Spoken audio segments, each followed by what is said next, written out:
This is Before 30. Hi guys, welcome to another inspiring episode of Before 30. My name is George. Here, you know what we do, but in case you don't know, I'll tell you. This is a platform where we feature the young, the vibrant, and the amazingly talented persons who are doing well in their chosen fields, career, and profession. Today I have with me someone who I consider to be a go-getter. He's beyond a go-getter. You know, it takes one thing to have a dream, and then it takes another thing to go for that dream and even do more to actualize that dream. I have with me today on the show Chris Kwekowe. He's the co-founder and CEO of Slate Cube. You want to know what Slate Cube is about? You just want to stay around the show and we'll talk to Chris and you find out what Slate Cube is about. Don't go anywhere because the show continues in a moment. This is Before 30. Okay guys, it's Before 30. You're welcome back and I am George. I told you we have Chris Kwekowe in the house. Good to have you, Chris. Welcome to Before 30. Having you here is one thing I've always looked forward to, and I'm glad that you're here today. Welcome. Okay, so let's get to it. You are in tech, and I want to find out at what age did you discover that this is exactly what you wanted to do? I was exposed to computers quite early, so I had I had a computer when I was about 8, 9. And I guess my experience was revolved more so around knowing how those things worked, and less about just the sheer fun you get from using a computer. So early on, I was very curious about how I could create a Microsoft document on one computer and then be able to access it on another one. So that was something I was particularly excited about. Wow, great. And when your parents discovered that this was the path you were tilting towards, how instrumental were they to put you through and everything? My parents were like every typical Nigerian parent. They wanted me to study medicine, so just having sheer interest in tech or computers wasn't really a deciding factor for them to say, you know, it wasn't. I mean, they just considered it to be another video game that you play with. So, I made the conscious decision to do computer science after I had written for medicine. And thankfully, my name didn't even come up for the list of those who were given admission for medicine until the third batch, which I didn't even know about. Until when I was doing my clearance in university a year later for computer science. And then I was offered admission to study medicine the year before. And of course, yeah. So how did you feel about it? Did you feel? No. I was super excited that I didn't do medicine. And your parents? I mean, I guess the 1 year I spent at home, I was doing a lot of stuff with computers. I just helped. I joined the team that built UCOS, the social networking platform that Christ Embassy was working on at the time. Oh, right. So yeah, it was. I guess everybody was sold on the fact that I really wanted to study computer science, so I really didn't have so much. And I didn't have so much trouble getting my parents to support that I was doing computer science. Alright, so you studied computer science at Nigerian University of Ghana. Would you say that that's had a hand in putting you towards the path where you are now? And how was your experience studying there and then having to study outside Nigeria? What's the comparisons? So it was a pretty decent experience studying computer science here in Nigeria. One thing I would say is, unlike many of my classmates, right, and all respect due them, I was very clear on what I wanted to do with computer science. I had a very, very clear-cut agenda around studying computer science. But then I got into school and unfortunately it wasn't what I was expecting. Most of our classes were theoretical. And then, I was lucky. I guess this is what I think is the defining moment there. I was lucky to have one lecturer back then, Majesty Eziani, who was very big on practice. He would go above and beyond to make sure we had projectors and computers to study. We would do practicals during his sessions. Would make use of the digital library, which was at the time, I think it was the biggest digital library any Nigerian university had, but then was super underutilized. But we would spend a lot of time just doing actual coursework and building software programs and So it was the only class at the time that actually had real software engineering. Programming content in it. The other classes, teachers, the lecturers had a lackluster attitude towards teaching. Many of the times you find out that they weren't excited about computer science. I was wondering why. And at the same time, I was watching my peers who were at the time who were studying at Harvard and at Stanford. So there was the CS 100 and CS offered on EDX. Okay. And you see that they were actually writing software programs. They were doing really amazing stuff. It was fantastic. And then I was doing the same thing here, but then it was the exact opposite. So, but I mean, I was lucky to have Majesty as one of our lecturers early on. That particular experience made me just sit down and actually build stuff. And I had to learn the basics, and then I learned from him that at the end of the day, you just have to do this work yourself. Study, use online platforms as much as you get access to, build capacity as a person, and then just remember that the competition that you're going to be going after are not going to be your classmates and those who study within Nigeria. It's going to be the best of the best out there in like the best schools anywhere in the world. So if you're judging yourself as the best developer in your set or your class or your university or your region, remember that when you get into the workforce, there are going to be people who will be vying for the same position, and they will not be from the same school that you come from. So, I mean, that was the only reason why, and that affected me because I spent most of my time on programming content, and I didn't care about the other classes because they didn't make it interesting. Everything was abstract. Everything was, and then we went on to start doing biology and chemistry, and I was wondering why we had done high school if we still had to do this in university. I just felt that the whole system was like, but we were lucky too because at the time, that was when object-oriented programming was being introduced, which is a concept of programming that's different from procedural programming, where you actually can create classes and have objects, and your code is actually a lot more robust and can do a lot more than with procedural, and then you write a lot less code than if you are. And the set before us weren't exposed to that opportunity. So again, that's a plus in its, because I remember many schools even at the time were not doing object-oriented programming, except maybe a few private schools that had introduced it back then. So ultimately, I think it was a good experience. I was also lucky in my third year, I was exposed to Dr. Ola, who happened to be a visiting lecturer from MIT, and again, that's basically how the whole MIT and Harvard movement happened. At what age did you get into the university? 19. 19, okay. So I was going to ask if you faced any form of age discrimination, but then 19 is a good age to go to university. Usually we consider it a young child, but no, it's great. Well done. Okay, so moving on to MIT, that's Massachusetts Institute of Technology, and then Harvard. How was your experience there? It was phenomenal. So MIT is probably the best school in the world. I can say this anywhere, and there's data and stats to back that. But it's not just about what they've done in the past. It's the conscious decision that they make every single day. They have some of the best labs anywhere in the world. They are targeting problems that everyday people face, and then they're using really deep technology to solve these problems. So I think that's why it's probably one of the best schools in the world. I mean, for me, it was phenomenal because to have someone like Tim Berners-Lee, who basically invented the internet as one of your faculty members, is phenomenal. So you get to hear his thinking and understanding behind the internet, what he thinks about Internet 2.0, and what he thinks is going to happen going forward. I mean, it's interesting. I mean, these are people who are teaching lecturers before they eventually get to teach you in a Nigerian university. So I mean, it was a very good experience. I mean, coming from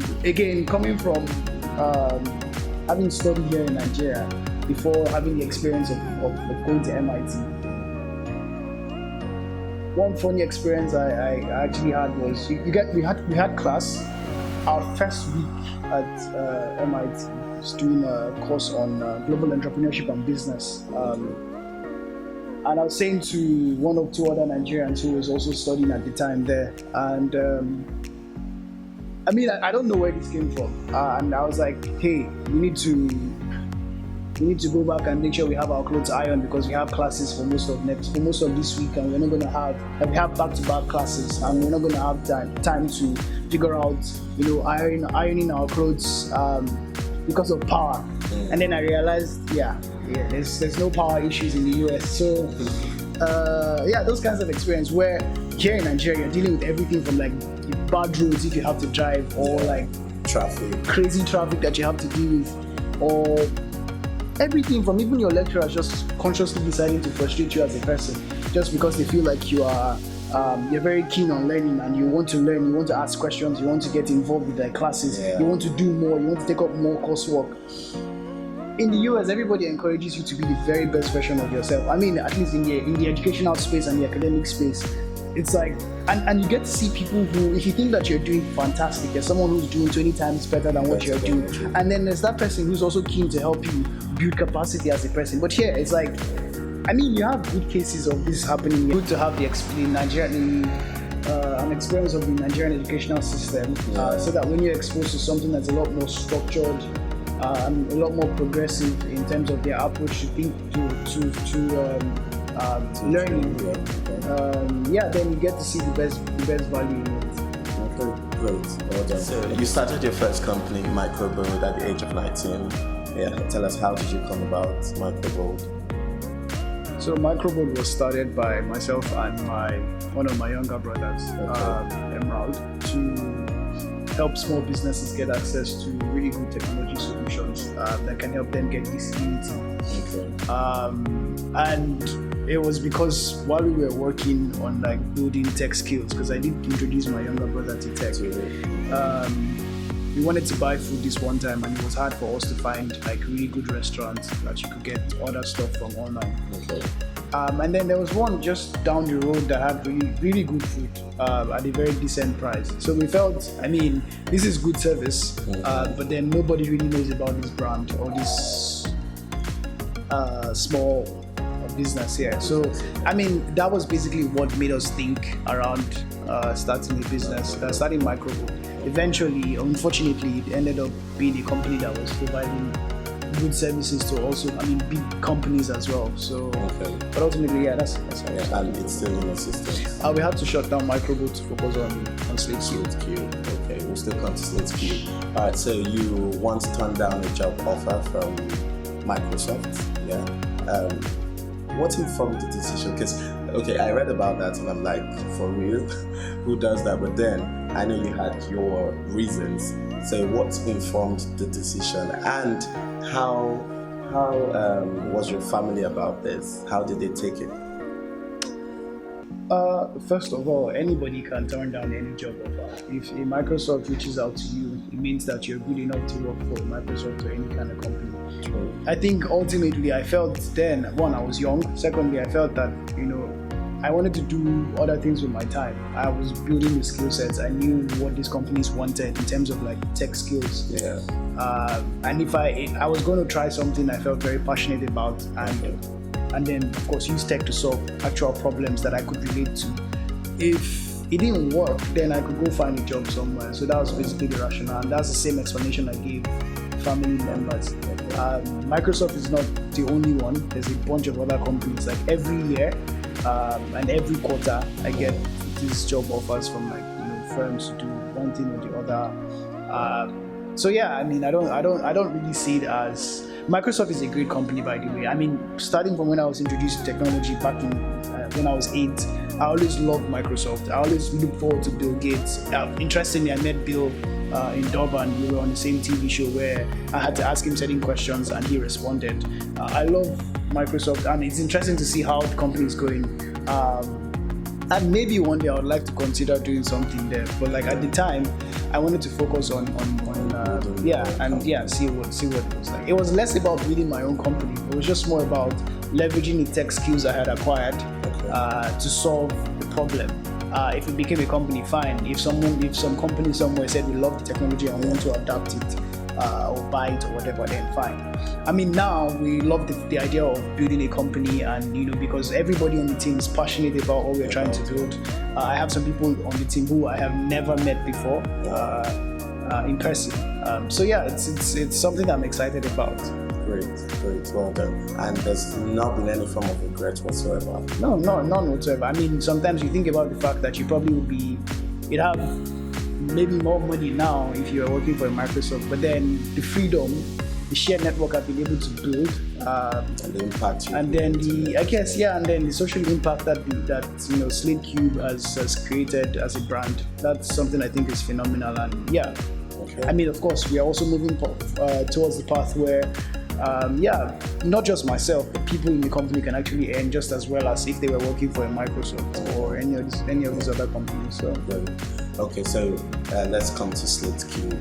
Tell us about Slate Cube, what you guys do, and how you came about Slate Cube. I'll use our most recent figures in Nigeria and South Africa. There are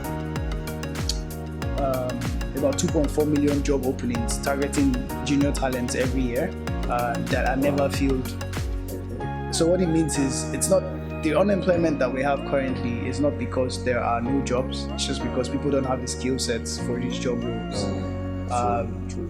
We churn out about 15 million graduates from our universities every year across Sub Saharan Africa, yet 74% of these graduates are not employed because a vast majority of them don't have the skill sets that employers are looking for.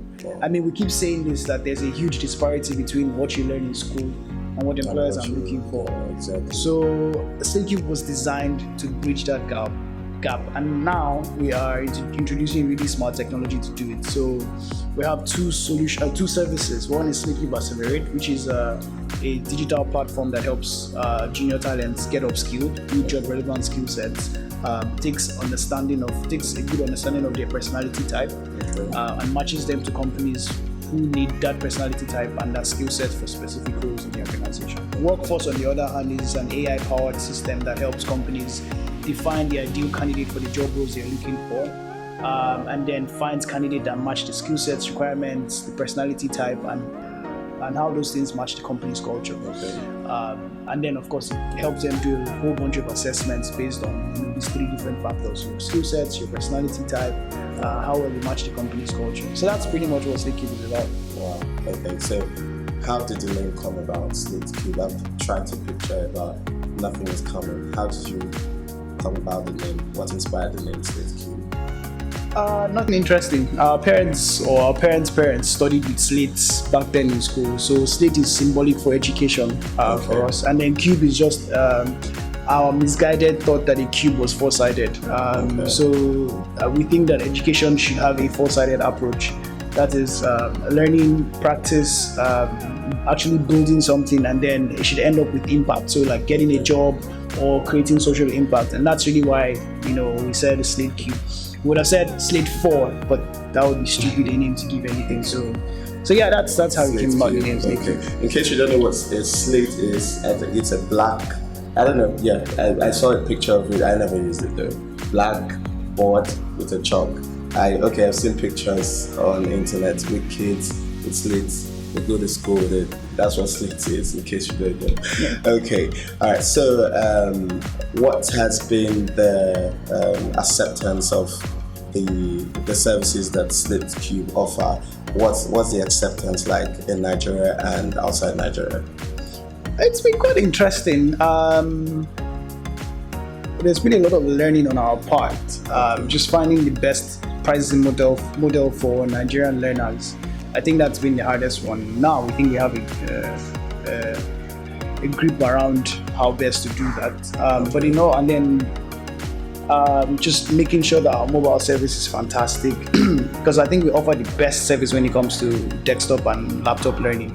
But we've been struggling around our mobile, and most of our learners are actually using mobile devices. Again, there's a challenge of internet penetration in Nigeria, and then just cost of data.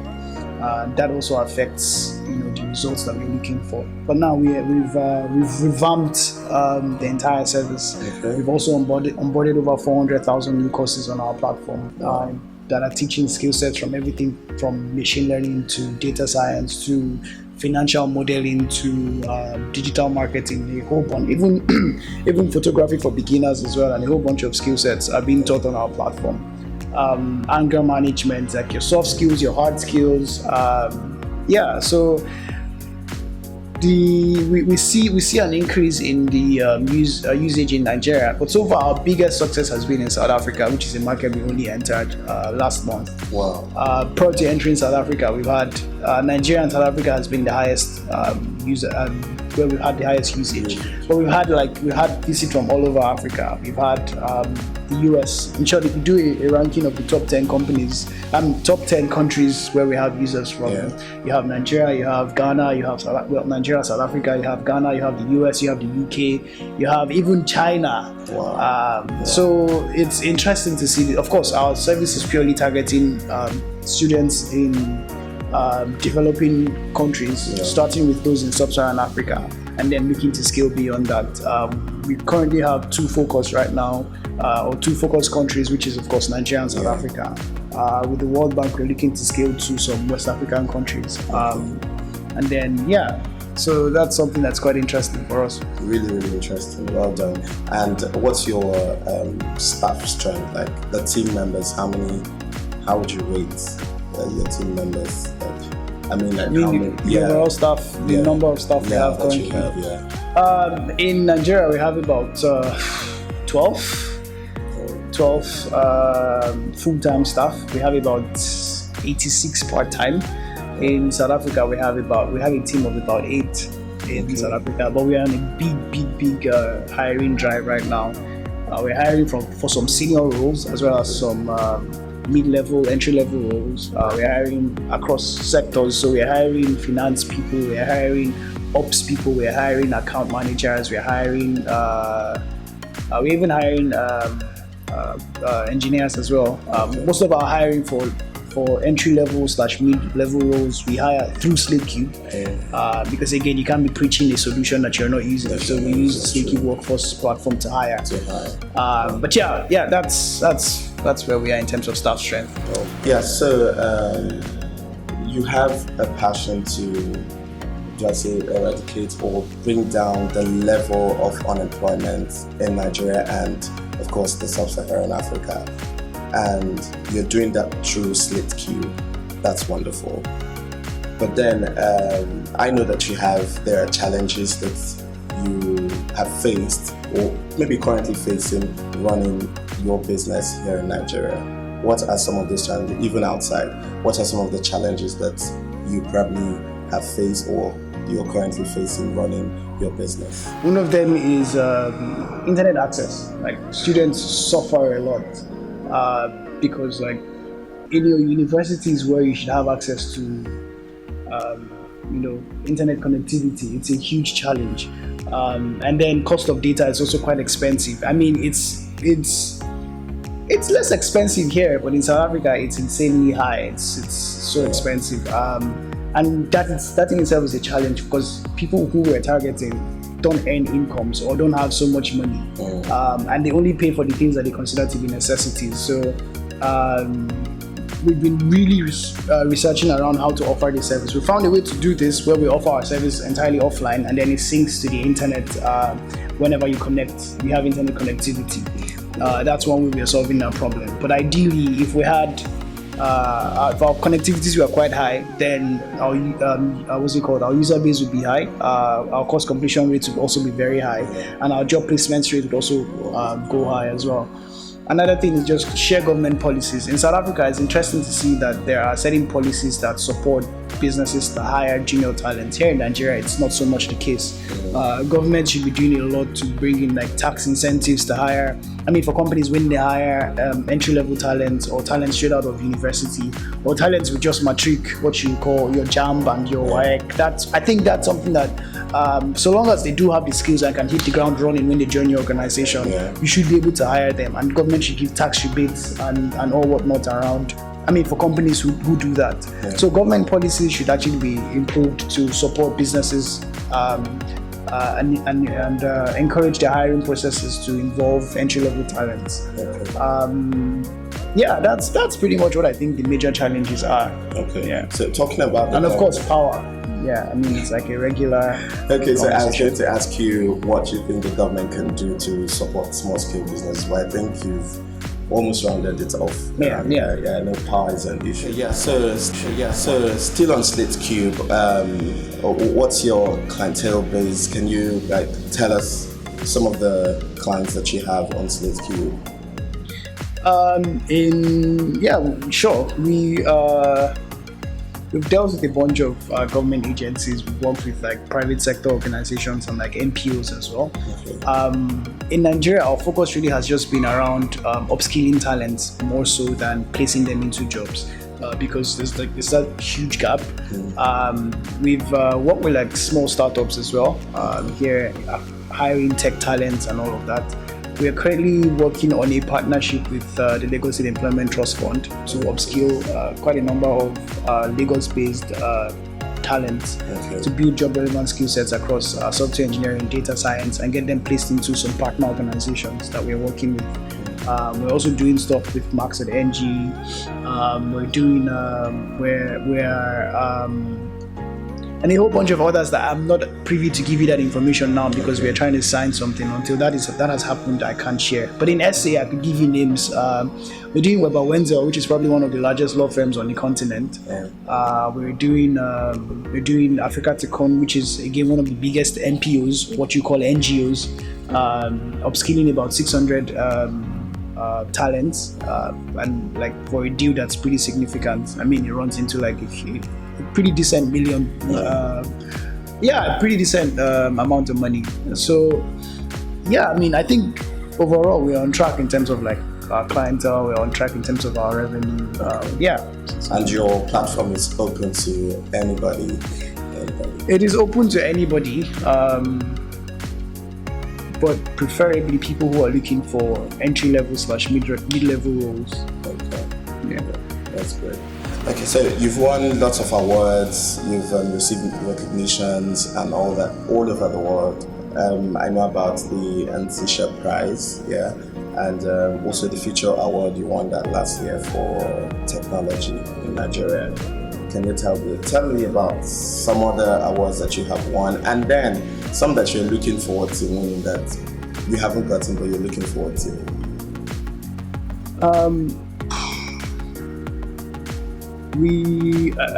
I think I have a policy around awards, right? And these recognitions. First, I am excited when they come, but I don't build the company around winning awards and recognition. I mean, it might sound cliche, but I really don't.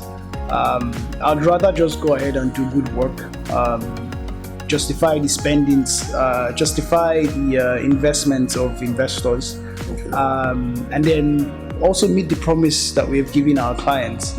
And then if that means there are awards that come with it, then that's fantastic. Ultimately, I owe all of those things to God, but then also to the teammates that work with me. They're the main reason why we've had any of these different things in the first place, because it's one thing to have an idea, it's another thing to implement. And that's why I really don't fret around, keeping your IP and all of that. I mean, it's important to do that, but then ultimately the person who executes faster and better wins. And then usually when you do that, you get recognitions and awards and all of those things all of those good stuff that come with it. In terms of what we're looking forward to, I can only tell you that we're looking to give a 10-star experience for all of our stakeholders, from investors to clients to students who look up to us to get their first job. We want to give them a 10-star experience. If that brings awards and accolades and recognition, then that's fantastic. If it doesn't, I have achieved what I think is most important to me. Okay, so who would you say is your role model or someone you're looking up to? Who would that be? There are a bunch of them. I don't think it's just one, and across different sectors. One is Strive Masiyiwa, because I think I like the way he is a good role model in terms of being Christian, but then also succeeding in business and in education as well. I think it's fantastic. He's one of those very few African businessmen that actually know their stuff. And when they speak, you actually get value and hear them and see clarity. They're not pompous, they're not proud, they don't show off their office, they don't make you feel like they're billionaires when they're billionaires in their own right. That's something I respect. Of course, Bill Gates is one person I've had the opportunity to meet. And then, of course, just the sheer fact that he's built a successful business, and now he's looking to give a whooping 80%, if I'm not mistaken, of his wealth to charity. Even though, of course, I did tell him that, the best way to solve Africa's problem is not in giving money to NPOs and like charity organizations. It's to fund small startups who are building solutions solving the social problems that Africa faces as a continent, from education to health and all whatnot. And yeah, something I had the opportunity to tell him.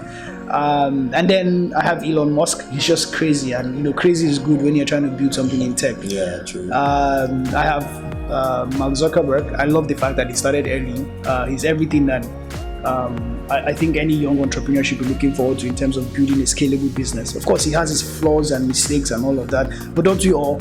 I think we all have those as well. So these are pretty much the people I have as my role models. I do also love Rebecca Enon-Chong. She's also, I think, one of the most successful women in tech from Africa. She's done really phenomenal. I've had the opportunity to meet her several times. The funny thing is, now it's getting to a point where she sees me and she knows that it's me, and she basically comes to say, "Hey Chris, how's it going?" So that's an experience I always look forward to, and these are people I look forward to as a person. That's cool. So, what would you say is your philosophy about work? How do you approach work? And the people around you, how do you make them see the way you want work to be done? I guess the shortest answer I can give to that is, one, I think work doesn't necessarily happen at work. And so that's why we're very big on using Slack, which is a collaborative platform that allows you to work from pretty much anywhere, share files, have conversations, have calls and all of that. We also are big on on Zoom as well. These are productivity tools that we use to help all of us work from anywhere and at any time. I did mention that I have some of my staff that I've never met in person, right? They're on our payroll. Some have equity in the company, and I've never met them before. But then they are some of the best people I've ever worked with, right? And then we don't really consider hierarchy at the office. I believe that for good work to happen, you need to let so-called people at the base of the pyramid feel like their ideas mean something. And so that's why we are very open. Everybody has access to anybody who's responsible for certain projects. That way we see a lot of collaboration, and then we push for a sense of ownership for the task. We want to see who's going to say, you know what, I want to be the one responsible for doing this. And yeah, nobody should ever assume that they know it better than the other person, but nobody should feel that their ideas are so bad that they can't share. And so that's our philosophy around. Okay, great. So if you weren't doing tech, what would you have been doing? What other something, say, interests you a little bit? If you weren't in tech, what would you have found yourself doing? I have no idea. I honestly don't. I think whatever it is, I think I'll still do well in it anyway. Probably medicine, probably engineering, but I have no idea. I would want to build a skill set that allows me to play across different sectors.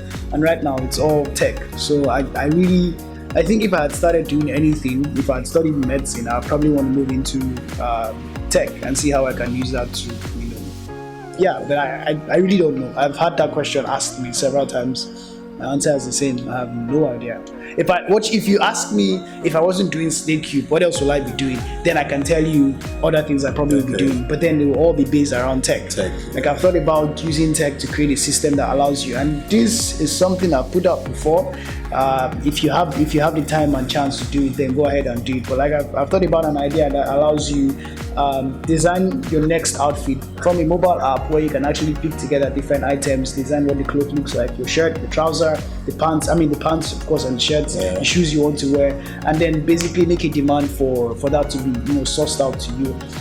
I think it's a good idea. The fashion industry is very crazy right now with Rihanna signing crazy deals with Louis Vuitton and the rest of them. Ultimately, I think I would want to do something else, but then in tech. Okay. Yeah. Okay, so it's something in fashion, but then in tech. Fashion is just one example. I can give you 1,000 examples of other things I've been thinking about. Okay, that's great.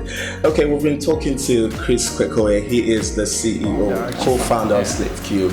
All right, so we'll be back shortly. Don't go anywhere. This is Before 30.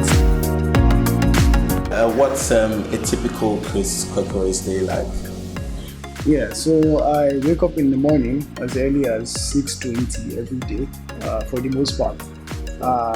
We have morning devotion, and I go back to bed for like 45 minutes, get up, go to the house office, do some work, try to clear my emails, and then I head out to the office if I'm going to go to the office.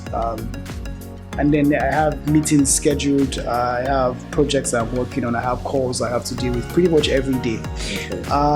That's pretty much my life. But the thing is, it's really not predictable, because sometimes I might not be at the office, I might be traveling, I might have a speaking engagement like I did most of last week. And now I spend more of my time in Johannesburg. If I'm in Nigeria, it's usually for speaking engagements, to look at what the team has worked on, like things I need to really be physically present for. So that's pretty much what my day looks like. Cool. And then, how do you relax? What's your relaxing mode? I guess I play video games. Does that count? But sometimes I don't know, man. If I'm not doing stuff, I just want to be by myself and then just commit myself to thinking, and just wander away. Other times, I like the scenic view that when you go sit at a high-rise building and then look at the landscape of a city. I enjoy doing some funny things, like when I was in Turkey, I went skateboarding. Wow. Skating. I forget what the correct word is now. So I just try different things. I guess I don't really have a particular. So back in school, I was almost always the guy with my laptop. I used to say that my laptop was my girlfriend because I spend most of my time doing work on my laptop. Now I'm just trying to explore different things, just depending on where I am. Because when I'm here in Nigeria, it's almost about work. When I'm not here, I try to do other things as well. Yeah. Okay, talking about girlfriend, are you single or hooked? How is it? Or still the laptop? I do have a girlfriend now. It's an interesting development because, it's dealing with a whole new human being. It's interesting. But like, it's coming up well. She has a decent job. She has a clear-cut path and idea of what she wants to do with her life. And for me, I think it's serious. So it's not like you're just messing around with another person and then it's like so there's like an understanding of what I prefer, what I want to do, how I want to spend my time, and then there's respect for that other person's time, so that you don't have clashes. And you're working towards a future where you guys can actually spend together. So I think it's quite different. So Okay. Yeah. Cool. What's your best food? I don't have the best food. I don't have the best food. When I'm in Nigeria, I would rather do local delicacies. I want to swallow something. I want to, I want to do your pounded yam or like your amala or your, and then I'm a big fan of the oha soup. But when I'm not here, man, I guess anything goes. So here's the thing, right? And this is this is funny because I've had people make jest of me because when I'm not here, I prefer Indian food because it's the closest you get to your white rice and stew. So I remember this one time I had a huge craving for amala and whatever soup that was Nigerian. And there was this Nigerian restaurant somewhere in Santon. And it was freaking expensive. It was so expensive. But I had to buy I bought an entire week's supply of amala because I was going to Cape Town and I didn't like the offering that I had received. It's crazy, man. As much as I love to travel and go out, I still find it hard to eat anything that you really want other than the Nigerian food, because it's just this experience it gives you, man. There's this experience that you get when you get to swallow and have some nice soup to just go with it. So I don't have the best food, but I have things I would rather prefer. I'm eating most of the time. Would you say you're a foodie? I don't think I am. No. Look at me. I don't think I am a foodie. Okay. Can you cook? Yes, I can actually. Really? What Yes. can you cook? I can cook a bunch of things. My mom is a food nutritionist, so I see. and we don't have a sister in the house. So if you want to survive, You have to you have do to know how yourself. to cook. Okay. So yeah. Okay, Yeah. great. And what music are you listening to now? And what's even your best choice of music? If you listen to the playlist I have of my favorite music, you'll get confused because it's everything from to pop to R&B to gospel to a bunch of things. I don't have a particular, like, it depends on what's happening. If I'm coding, then I'm mostly going to be listening to more or less instrumental or ethereal music like your Yanni or Enya. But then if I am just by myself, I could be doing anything from like your Chris Brown to a J. Cole.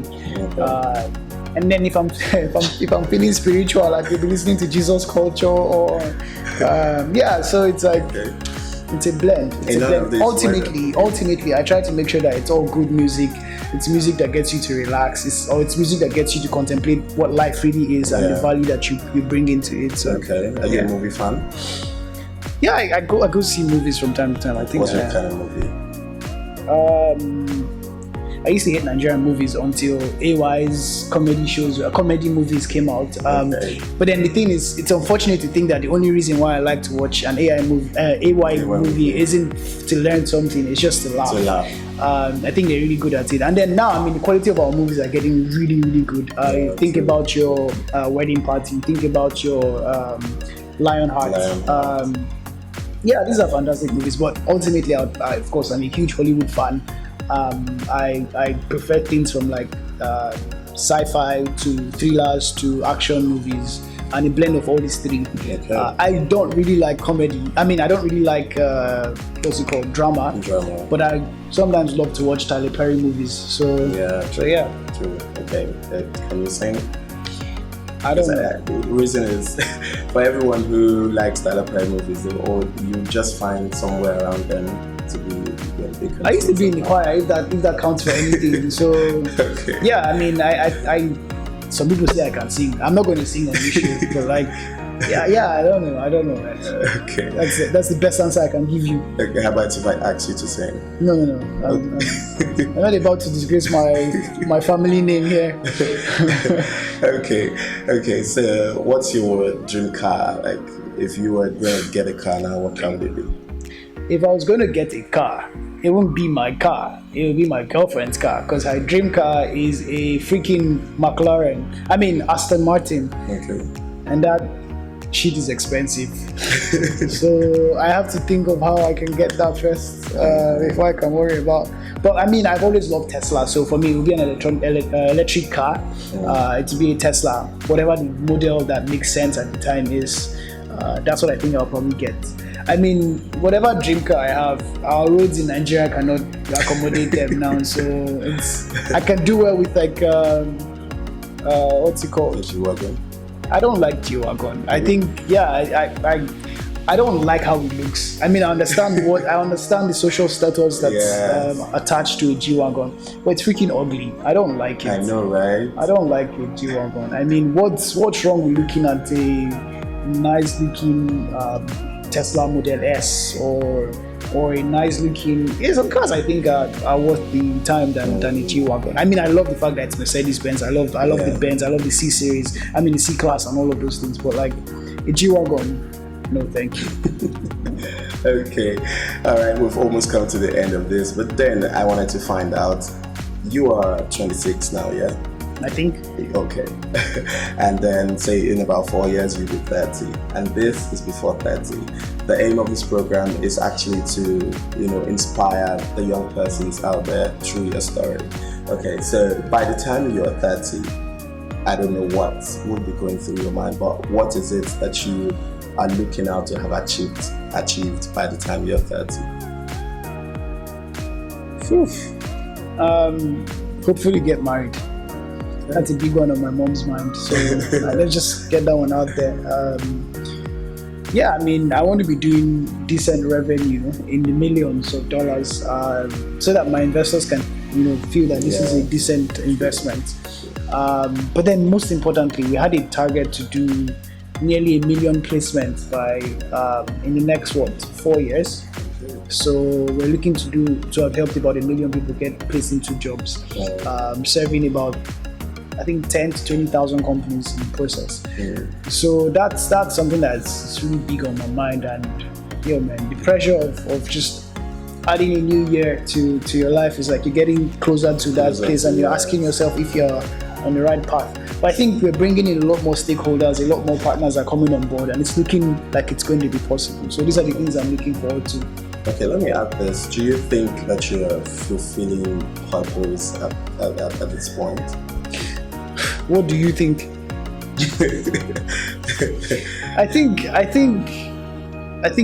now that I've set my heart to doing this, and for and I think this is where I think we are. For every penny that we make in the company, it's tied to the fact that someone got value, and not just value in the sense that they bought a good car and they loved it, or like they even paid for an online course and they loved it. It's the fact that we're helping families get out of poverty, or helping people start their career and build a career that probably will solve some of the problems we have in the world, like HIV or whatever it is. I have no idea. But the point is, for every money we make, it's due to the fact that someone somewhere has found purpose. Like, we've helped someone get a job, we've helped the company hire really good talents to help scale their productivity and do really good work, or whatever it is that they're doing. That's something that I really care about, right? So unlike many companies that the monies they make are due to the lives they're hurting, think about with all respect to tobacco companies, but then I was reading about a tobacco company that has been fined for basically rendering a boy who was, at the time he was a teenager, pretty much useless because he's paralyzed at a part of his body and a whole bunch of things. And then there are companies who are basically, their products are depleting the ozone layer. That's not the case for us, right? We, on the other hand, are very big on social impact, and I think that in itself is a purpose that I have defined my life. And I think the more we do that, the more I feel like we're achieving purpose. That's great. Well done. So, and then lastly, what would be your word of advice to young persons out there? Because a lot of people really have things they want to do, things they want to go into, but then not even the economy now, not even the government, but then some have fears of how to go about it. What's your advice to them? Don't take whatever I say as coming from an authority, but at the end of the day, what I think people should be keen on looking forward to is always learning. I think just committing yourself to learning and improving yourself. If you're an MC, just look at the best people who've done this before and then just try to be like them. Spend your time studying them. If you're whatever it is you're doing, if you're behind the camera, just make sure that you want to be the best and you have a clear-cut plan. In the next 5 years, would I be interested to do this? If I'm going to be doing this, what do I need to put in place to make sure that I'm happy? I can live the life of my dreams, but most importantly, I can just be happy, because there's something where you have the pursuit of happiness, but then you don't have joy in your life. Like, you're always struggling and hustling to make money. You don't have a day in your life to enjoy. Someone was saying that if you think about it, when you hustle, take time to relax, because if you die, you will not spend that money at the end of the day. Exactly. So that's something I take very seriously. Ultimately, learning is I think something I think is key. But one advice I always give is, if you start something, it's always best to do it with a partner. Get someone who's going to join you. Because one person can do so much. Two persons can do a lot more. So if you find people who have shared ideas, shared interest in something that you're working on, do it. And then don't take all the credit. Always make sure that everybody who's doing this feels like they are involved in the process. And and then you guys keep doing better. That's great. That's great. Thank you so much. Pleasure is mine. You've heard it from him. One thing I put is learning. You have to learn, and we learn all the time. All right. Thank you so much, Chris. It's been wonderful having you on Before 30. Pleasure is mine. And we're looking forward to so many more achievements from you. And of course, we'll keep celebrating you, as well as, talking about you until someone gets inspired. Thank you so much. Thank you. Man. Now you're gonna do this again. Well, try to shake you. Okay, no, this time it's going to be.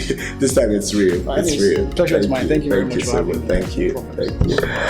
All right, guys. It's been Chris Kwekowe, and it's been a wonderful time with him. It's really been a wonderful time with him. It's amazing how, you see people go for what they want and never get deterred along the line. It's wonderful, and I think you should do the same. Thank you so much, guys. This is Before 30, and my name is George. Don't forget to subscribe. Click the subscribe button, and we'll bring you more things to come. Thank you. You would agree with me that this episode has really been inspiring. Trust me, I have been inspired by Chris Kwekowe. I really have been inspired, and I trust that you have been too. Thank you so much for tuning in. This is Before 30, and I am really grateful that you have subscribed. In case you haven't, please subscribe. Tell your friends to tell their friends, and tell your neighborhood that there's something on YouTube called Before 30, and you just want to tell them to subscribe. Thank you so much, guys. I appreciate you. I beg you, subscribe to my channel. Till I come your way again next week, it will be another exciting episode of Before 30. Catch you.